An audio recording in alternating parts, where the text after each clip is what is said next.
Good morning. Morning. Alay lakad na naman kami papuntang ilog kasi maliligo kami.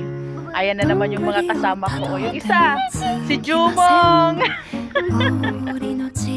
Ganito kahaba ang ganito pala kalayo ang lalakarin namin papunta doon sa bahay, papunta doon sa ilog. So yun.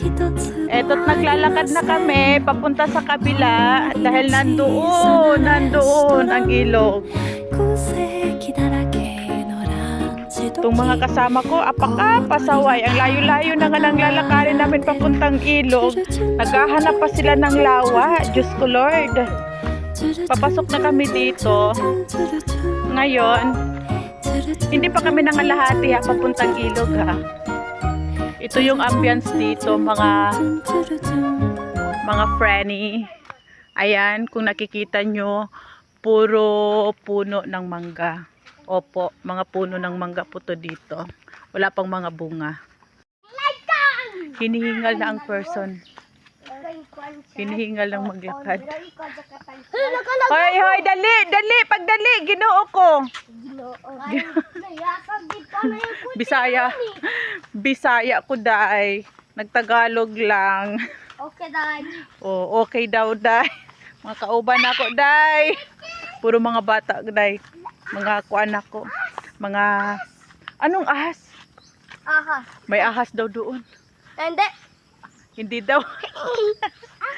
Mga anak ng mga pinsan ko. Sa aming magpipinsan, ako na lang yung hindi pa nakapag-asawa. Kung sa bagay, wala na akong balak mag-asawa kasi matanda na ang person. Mukha lang bata, pero matanda na to. Ang layo pa girl, oh. Ang layo pa namin. Itsura ko mga kaibigan. Halatang 2 araw walang ligo. Diyos ko, ganito kami dito. Hindi araw-araw naliligo. Porkat, kumanamig kaligo, pauli nami. Ayan. Maglakat na kami. So, oo. So karon, alay lakad na pud mi pauwi sa balay.